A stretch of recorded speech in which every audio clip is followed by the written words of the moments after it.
Em 29 de abril de 1864, foi lançado ao público, em Paris, França, por Allan Kardec, o livro O Evangelho segundo o Espiritismo, que é a terceira obra da codificação espírita. Hoje vamos conversar com Vitor Hugo Freitas de Almeida sobre esta valorosa obra. No Momento Espírita, vamos refletir sobre entre o passado e o futuro.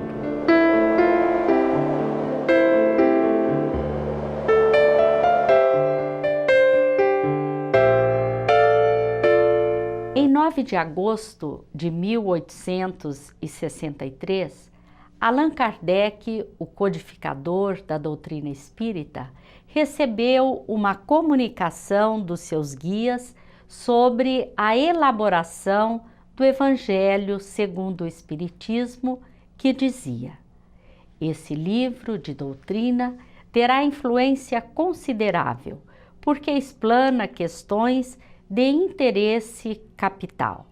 Não somente o mundo religioso encontrará nele as máximas de que necessita, como as nações, em sua vida prática, dele aurirão instruções excelentes.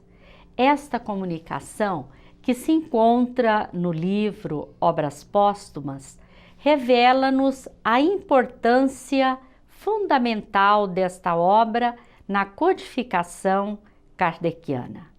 O Evangelho segundo o Espiritismo nos oferece a base e o roteiro da religião espírita. Estamos comemorando 150 anos de publicação desta obra, em que Allan Kardec mergulha na religiosidade pura, afirmando e firmando o caráter religioso da doutrina espírita, que ele preferiu chamar de moral. Vamos conversar com Vitor Hugo Freitas de Almeida sobre esta obra monumental depois do Momento Espírita. A pluralidade das existências constitui um dos postulados básicos do Espiritismo. Trata-se de um enunciado segundo o qual o Espírito anima incontáveis corpos em sua jornada rumo à angelitude. Essas existências físicas se entrelaçam e sucedem conforme o comportamento do Espírito. Elas podem ser em número menor, desde que bem aproveitadas. Já o espírito rebelde necessita repetir várias vezes as mesmas experiências até fazer bem a lição. Como as encarnações não são desconectadas umas das outras, sempre sobra algo do ontem no hoje. É comum as pessoas se indagarem a respeito do que foram. Como a justiça vigora no universo, cada qual se constrói a si próprio, feliz ou desgraçado. Com base nesse raciocínio, muitas vezes se afirma a respeito de pessoas enfermas ou portadoras de graves problemas que muito erraram. Ocorre que a realidade não é tão simples. A espiritualidade superior ensina que a Terra é um mundo de provas e expiações. Ela funciona na qualidade de reformatório e de escola, na qual se aprimoram seres ainda carentes de sublimação. Expiações constituem experiências dolorosas, frutos de erros do passado. Elas se destinam a desgostar o espírito do vício que o acomete, a fim de que o abandone. Já as provas são para aferir os valores amealhados pelo ser, sua força e firmeza no bem. O espírito teoriza sobre determinada virtude, compreende-a e finalmente se decide a vivê-la por entre as dificuldades e tentações inerentes à vida terrena. Pode ou não se sagrar vencedor, conforme seja mais ou menos decidido pela vivência do bem. Caso venha a falhar, necessitará dar conta dos erros cometidos e repetir a experiência. Se vencer, novas e ricas oportunidades se abrirão em sua caminhada rumo à plenitude.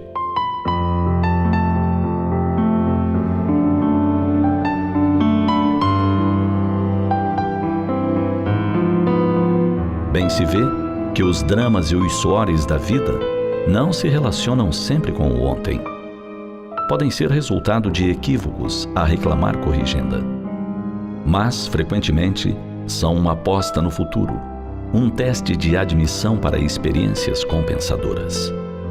É leviano afirmar que alguém sofre bastante porque muito errou. Talvez seja antes um idealista que luta para desenvolver em si as asas dos anjos. A rigor, o passado se revela mais pelas tendências instintivas. Aquele que quer se conhecer precisa prestar atenção em seus desejos e sonhos. Quem se deleita com histórias picantes e racistas, gasta tempo com coisas vulgares, quer sempre levar vantagem, podendo-se concluir que seu passado não é digno. Mas entre provas e expiações, não é relevante saber a origem da experiência difícil. Qualquer que seja o contexto, importa fazer bem a lição, a fim de se libertar dela. Ser corajoso, digno, puro e generoso, em face dos embates, é a receita da felicidade futura. Pense nisso. Entre o passado e o futuro. É o título desta mensagem que está no CD número 20. Está conosco Vitor Hugo Freitas de Almeida, que é palestrante espírita de Maringá, para nos falar sobre o Evangelho segundo o Espiritismo. Olá, Vitor. É uma satisfação muito grande para nós tê-lo no programa, principalmente porque hoje nós vamos conversar sobre o Evangelho segundo o Espiritismo, que foi lançado no dia 29 de abril de 1864. Portanto, estamos comemorando 150 anos do seu lançamento. Eu gostaria que você falasse inicialmente qual a importância desta data e desta obra para todos nós. Muito obrigado, Ivone. Inicialmente eu quero agradecer pelo convite e pela oportunidade de retornarmos a esse programa. A data é uma das mais significativas, porque a comemoração alusiva aos 150 anos de existência representa, em primeiro lugar, solidez, credibilidade e permanência. Então, nessa data tão importante, tão especial, nós queremos deixar o nosso agradecimento, a nossa homenagem ao codificador da doutrina espírita, Allan Kardec, pelo trabalho monumental desenvolvido, mas também o nosso reconhecimento, a nossa gratidão a todos os médiuns, aqueles que prestaram aquele concurso laborioso e fraterno para que a obra pudesse chegar até nós, mas ainda a todos os editores, a todas as pessoas que trabalharam, os tradutores, as gráficas, enfim, a todas as pessoas que materialmente se esforçaram para que a obra pudesse permanecer conosco, estar conosco até esses dias. E de maneira especialíssima, o nosso agradecimento à espiritualidade, aos Espíritos do Senhor, que são as virtudes dos céus, como bem nos diz o Espírito de Verdade, no prefácio dessa obra que hoje é homenageada, o Evangelho segundo o Espiritismo. Porque, na verdade, os ensinamentos provêm deles, a doutrina é dos Espíritos. A obra, pelos ensinamentos, pelos esclarecimentos e pelas orientações que ela nos traz, ela vem proporcionando no decorrer desses 150 anos consolo e conforto para todos nós, mas também ela vem fortalecendo a nossa fé, a nossa coragem e vem renovando as nossas esperanças. A obra, por se intitular O Evangelho segundo o Espiritismo, não quer dizer que ela seja destinada somente aos espíritas ou que se apresente uma nova moral trazida pela doutrina espírita, não é mesmo, Vitor? O Evangelho segundo o Espiritismo, ele não é o Evangelho dos espíritas, ele é o Evangelho de Jesus, que foi analisado, que foi interpretado pelo codificador da doutrina Allan Kardec e também analisado e interpretado pela espiritualidade. sob as luzes, sob o entendimento da doutrina espírita. A obra também, ela não traz nenhuma nova moral. Na verdade, das matérias que estão contidas nos evangelhos, o codificador foi buscar aquela que é a mais importante, aquela que podemos considerar como a essencial, que são justamente os ensinos morais de Jesus. E com base nesses ensinos, nesses ensinamentos, é que ele foi fazer a análise e os comentários. Por consequência, essa obra não é destinada somente aos espíritas, mas ela é destinada a todas as pessoas que querem ter um entendimento espiritual referente a esses ensinos maravilhosos que nos foram trazidos pelo Mestre Jesus. Ao elaborar as obras da codificação, Allan Kardec se utilizou de todo o conhecimento que ele tinha em didática, professor emérito que ele era. E todos eles têm uma estrutura muito interessante. Como que foi estruturado o Evangelho segundo o Espiritismo? Esta também é uma questão muito interessante para nós analisarmos. O codificador ele utilizou, na verdade, o método temático, juntamente com o processo lógico.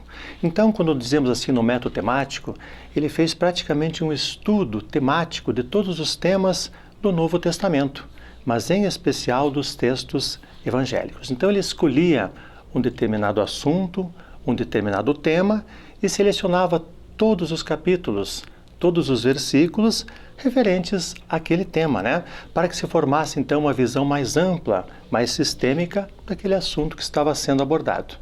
E aqui cumpre uma observação que, relacionado com a lógica e com a organização sistemática, essa já era uma competência instalada no codificador. Ele sempre passou tudo pelo crivo da razão, pelas análises mais aprofundadas. Então ele foi organizando os capítulos do Evangelho, de modo que um capítulo embasava o próximo, já ia dando o entendimento, a compreensão para os capítulos seguintes. Ele foi literalmente, se assim podemos comparar, alicerçando a obra, para que ela pudesse se desenvolver com segurança e solidez, que é um dos aspectos importantíssimos dessa obra hoje analisada.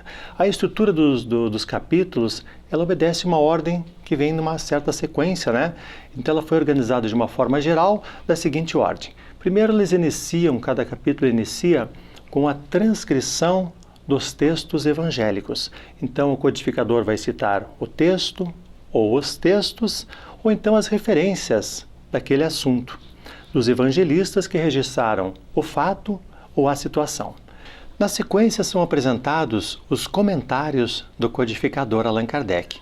E é muito importante que nós frisemos que todos esses comentários trazidos pelo codificador, eles são embasados nos ensinamentos que nos foram trazidos pelos Espíritos. E mais do que isso, o codificador sempre observou com muito rigor a universalidade desses ensinamentos, ou seja, somente eram aceitos os fatos ou as situações trazidas após passarem por um rigoroso crivo de análise, de comparação, e as comparações ou as comprovações, elas deveriam ser advindas de várias fontes. Então ele pegava todo esse material que chegava, fazia essas comparações, essas comprovações, e aí então ele só divulgava se houvesse a concordância plena, ou seja, que não houvesse nenhuma contradição a respeito. Então esse foi um critério sempre observado e utilizado pelo codificador. Finalmente nós temos os ensinamentos, as instruções, os esclarecimentos que foram trazidos pela espiritualidade, que estão nas chamadas instruções dos Espíritos. E ao conceber a obra O Evangelho segundo o Espiritismo, o que se buscou estabelecer ou restabelecer?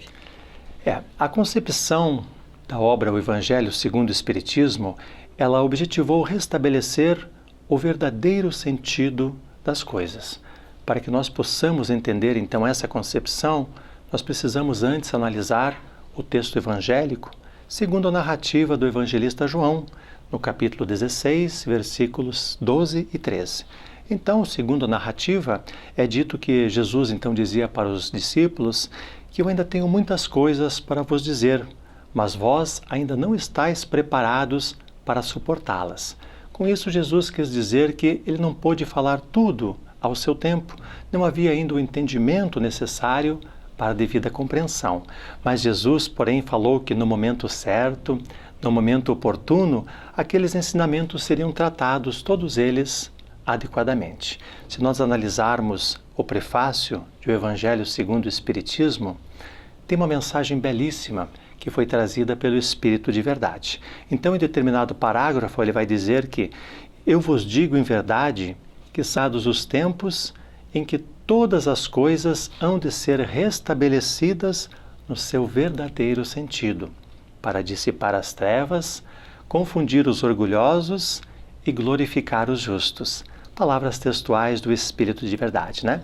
Então, numa primeira análise, a concepção seria resgatar a pureza evangélica dos primeiros momentos, dos primeiros tempos, haja vista que o materialismo, a incredulidade e interpretações equivocadas, algumas até tendenciosas, enevoaram ou acabaram fazendo um desvio do verdadeiro sentido.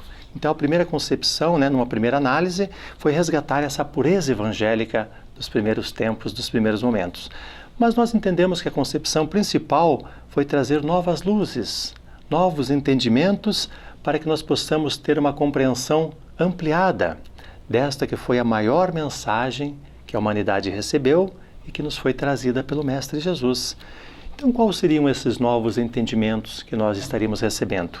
Então, nós vamos ver, então, a sobrevivência do Espírito, a multiplicidade das existências, nós vamos ver também a lei de causa e efeito, que vai nos fazer entender as causas dos sofrimentos, a lei do progresso, a paternidade e a providência divina em nossas vidas. Então, são todas essas situações, esses novos entendimentos que vão nos fazer compreender a grande mensagem do Mestre Jesus. Nos centros espíritas existem grupos com estudos específicos do Evangelho segundo o Espiritismo. Você poderia nos dizer por que o estudo do Evangelho segundo o Espiritismo é realizado na Casa Espírita? Sim, por dois motivos muito importantes, Ivone. O primeiro deles está relacionado com a condição de ser a doutrina espírita ou estar na condição de o Consolador prometido por Jesus, conforme nós encontramos na narrativa do evangelista João, no capítulo 14, versículo 26, quando Jesus então diz que ele enviará, rogará ao Pai, e enviará um outro Consolador que ficará eternamente conosco, ou por todos os tempos. E esse Consolador nos fará recordar tudo aquilo que Jesus nos ensinou e nos esclarecerá a respeito de todas as outras coisas. Então, a doutrina espírita já traz na sua base, na sua essência, este compromisso com Jesus de recordar tudo aquilo que o Mestre nos ensinou, esclarecendo, claro, com novas luzes, as luzes que a doutrina espírita nos proporciona. Mas o segundo motivo, ele está relacionado com a verdadeira compreensão dos ensinamentos, dos ensinos trazidos por Jesus.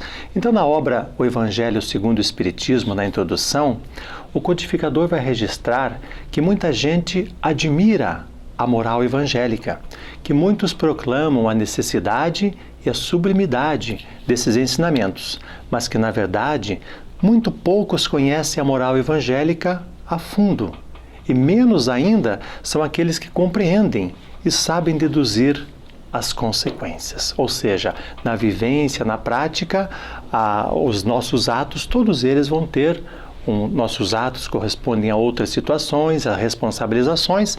Então, na nossa vida diária, ter aquele entendimento necessário que o que fazemos hoje terá uma repercussão, terá sempre algo para frente, no futuro próximo, um pouco distante.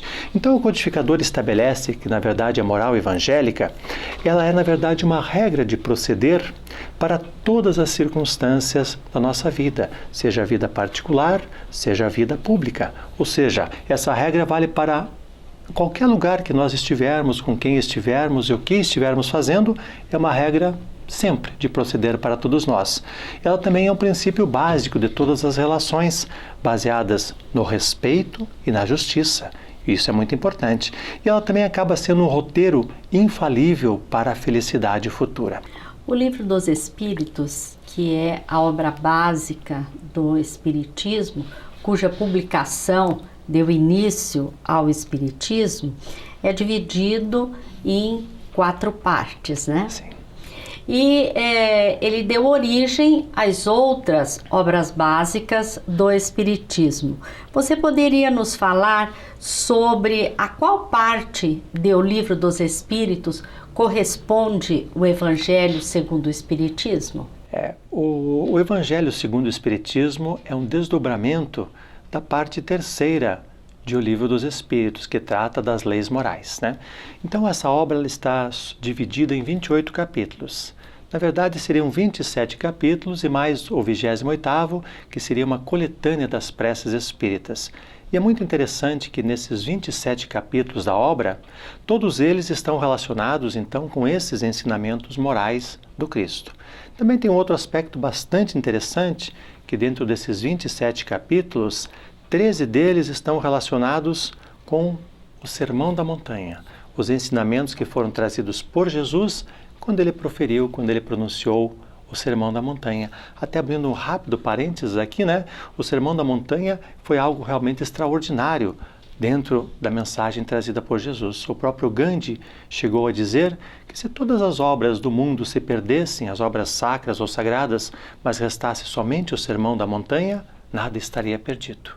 Huberto Roden, também um filósofo brasileiro aqui, natural de Santa Catarina, estado vizinho ao nosso, na sua obra O Sermão da Montanha, que não tem conotações espíritas, ele veio dizer também que dentro da Bíblia o Evangelho representa o coração. O Evangelho é o coração da Bíblia e o Sermão da Montanha é a alma do Evangelho. Então, como foi importante, né? Então, o codificador, muito atento a isso, dos 27 capítulos, 13 foram referentes aos ensinamentos passados por Jesus no Sermão da Montanha. Então, é uma obra muito interessante, ela vem falar desses ensinos morais do Cristo, né? Trazendo direcionamentos seguros para a nossa vida. E ela é composta, então, por um índice bastante interessante, que tem referências bíblicas, depois ela vai ter um prefácio, que tem a mensagem extraordinária do Espírito de Verdade, que ele fala que as grandes vozes do céu estão fazendo um convite, né? E convidam nós, os homens, a participarmos desse divino concerto, tornando uníssonas as nossas vozes às deles. E no final eles pedem que nós nos amemos uns aos outros, né? Que seria o grande mandamento deixado pelo Mestre Jesus. Também um detalhe muito interessante que nós vemos nessa obra é que várias mensagens dentro das instruções dos Espíritos foram passadas para o codificador aqui do Brasil, aqui do nosso país. E de todas essas mensagens, ele escolheu uma em especial, que foi a mensagem do nosso querido Espírito Mentor de todos nós, Emmanuel, que no capítulo 11º do Evangelho segundo o Espiritismo, intitulado Amar ao Próximo como a Si Mesmo, ele traz a mensagem intitulada O Egoísmo, dentro das instruções dos Espíritos. Uma obra extraordinária que precisa ser conhecida. Mais do que isso, compreendida e muito mais do que isso, colocada em prática em nossas vidas. Um roteiro de luz para todos nós. Como é bom falar do Evangelho, mas melhor ainda é ler o Evangelho, É né? ler o Evangelho. Vitor, nós agradecemos a sua participação, agradecemos a todos os telespectadores que estiveram conosco. Fica a nossa sugestão para que conheçam o Evangelho segundo o Espiritismo. Muita paz a todos.